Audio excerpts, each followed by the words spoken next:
Hey everyone, and welcome. If you're getting ready for the CUET physics exam and you really want to make your hard work count, you've definitely come to the right place. Today, we're going to break down a really smart strategic plan to help you focus your energy where it matters most. All right, let's get right into it. But first, let me be super clear about something right from the start.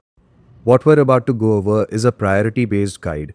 It's perfect if you're feeling the time crunch, and it's all based on analyzing past exam patterns.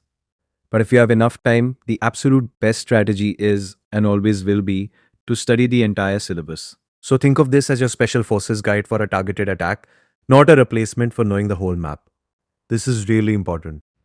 So here's our game plan for this explainer. First, we're going to decode the exam so we know exactly what we're up against. Then we'll dive into the high priority topics, the ones you absolutely have to nail. After that, we'll talk strategy for all the other topics. We'll dissect the different kinds of questions you'll see. And finally, I'm going to show you a powerful tool that can supercharge your prep. Let's get started. Okay, first things first. Before you can win, you have to understand the battlefield. You've got to know the rules of the game, right? So, knowing the structure and the whole vibe of the cut exam is your first and honestly your most critical strategic advantage. Let's look at the numbers. You've got 60 minutes. In that time, you have to answer 50 questions, and all of them are mandatory. That gives you just a little over a minute for each question. Now, for every correct answer, you get a sweet plus 5 marks. But, and this is a big but, for every wrong answer, you get minus 1. That negative marking means you have to be accurate. Speed is great, but speed without accuracy can actually hurt you. Now, this right here, this might be the single most important slide. You have to understand this critical shift. QED.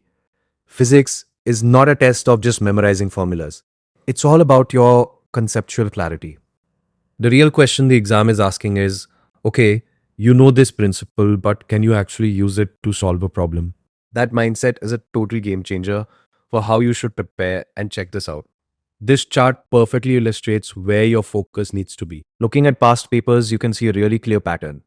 About a third of the exam comes from a small set of high priority topics. A huge 50% comes from medium priority topics, and the rest from low priority ones. This data right here, this is what's going to shape our entire strategy. So, with that data fresh in our minds, let's charge into a high priority battleground. These are the topics that are going to give you the absolute biggest return on your study time. We're talking maximum impact. We seriously recommend you spend about half of your total prep time right here. And the two heavy hitters, the champions, are electrostatics and EMI and alternating current. Look at that. Each one makes up about 16% of the paper. For electrostatics, you have to be rock solid on things like Coulomb's law and Gauss's law. And you really need to practice problems on dipole potential and capacitors for EMI and AC. The name of the game is applying Faraday's and Lenz's law. And you have to master LCR circuits, especially that resonance condition. And this leads us to the golden rule. This is so powerful. If you truly master those two heavy hitters, we just talked about electrostatics and EMI AC, and then you just add one more topic from our next section, current electricity. You have potentially locked down 46% of the entire paper. Just think about that. 3 topics for nearly half the exam. That is a massive advantage. All right, we've set up our main fortress. Now it's time to secure the rest of the territory. This part is all about covering the medium and low priority topics with intelligence and speed. We're not using brute force here, we're being strategic. Now, this middle ground makes up half the paper, so we definitely can't ignore it. But we can be really smart for current electricity. Zone in on Ohm's law and circuit combinations for magnetism. It's all about the bios of our law forces. In ray optics, it's the lens and mirror formulas and total internal reflection. And please make sure your sign conventions are perfect. And for atoms and nuclei, you want to master the Bohr model and get a good grip on nuclear reactions. It's all about targeted revision. And for these low priority topics, our strategy is quick prep. You don't need to spend weeks on these. Think of them as easy marks you can grab quickly for semiconductors. Know your diodes and doping for M waves.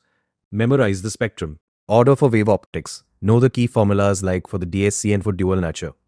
Understand the basics of the photoelectric effect. Quick, efficient, and move on. Okay, so we've covered what to study. That's a huge part of the battle. But now we're going to shift gears and talk about how to study, and maybe even more importantly, how to approach the questions when you're actually sitting in that exam hall. This is where we learn to think like a topper. See, the paper isn't just one type of question. It's a mix. You've got your numerical problems, which are a big chunk at 40%. For these, your mantra should be formula first, then double check your units for the conceptual questions. The key is to read every single option and eliminate the ones that are obviously wrong. For those tricky correct statement questions, you have to be super methodical, and for the matching ones, find the easiest, most obvious pair first. It'll help you eliminate other options fast. Let's zoom in on those correct statement questions because this is where a lot of people lose marks. Don't try to read everything at once and get overwhelmed. Here's the trick. Treat each statement A, B, and C like its own little true or false quiz. Go through them one by one. Is a true tick? Is B false cross? The second you find even one statement that's definitely false, you can immediately eliminate any answer choice that includes it. This systematic process is your absolute best weapon against these tricky questions. And here it is your final strategy checklist to learn your formulas with their units. Do master sign conventions, especially in optics, and do time yourself when you practice and keep an error log. Now for the don'ts. Don't waste your precious time memorizing long, complicated derivations. Don't ignore unit conversions. That's such a common trap. And please, I'm begging you, don't get stuck on one question for more than 2 minutes. If it's stumping you, mark it and move on. So we've laid out the entire plan. We know what to study, how to prioritize it, and the techniques to use for different questions. The strategy is solid. But now comes the big question, right? How do you actually implement all of this in the most efficient way? What if there was a way to accelerate your learning and make this whole process, well, smarter? This is where we need to talk about a force multiplier. Think about everything we've discussed: finding your weak spots, practicing under pressure, getting your doubts cleared. Doing all that on your own takes a ton of discipline. And that's exactly why I want to introduce you to Ease to Learn's AI powered platform. It's designed to bring this entire smart prep strategy to life for you personally. First up is the gap fixer. Remember how we said you need to focus on topics like electrostatics? Well, this tool takes that idea to a whole other level. Instead of just guessing what you're weak at, Gap Fixer acts like a personal diagnostic tool. It pinpoints the exact subtopics where you're struggling, so you can stop wasting time on things you already know and focus your fire directly on what needs fixing. So, what happens when you're working on one of those weak spots and you get stuck at like 2 in the morning? Well, you meet Tony, your 24/7 AI buddy.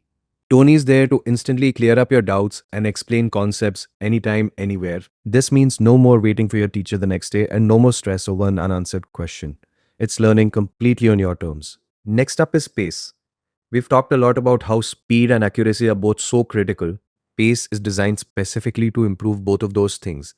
It gives you time to practice sessions that push you to get faster while staying correct.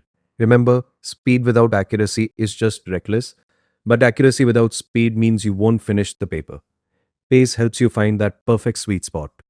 And to pull it all together, you have the exam room.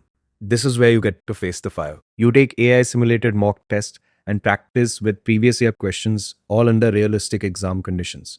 This is how you build confidence and stamina. So when the real day comes, it just feels like another practice session. Plus, you get these incredibly detailed reports and analytics that track your progress every step of the way, so you always know where you stand.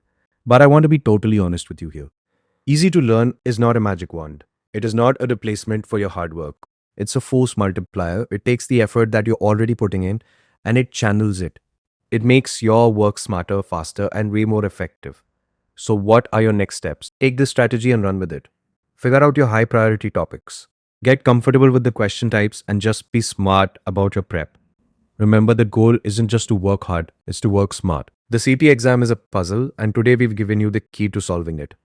And hey, if you're prepping for other subjects, we've got a ton of other deep dive explainers just like this one. Thanks so much for watching, and I wish you all the very best on your quit journey.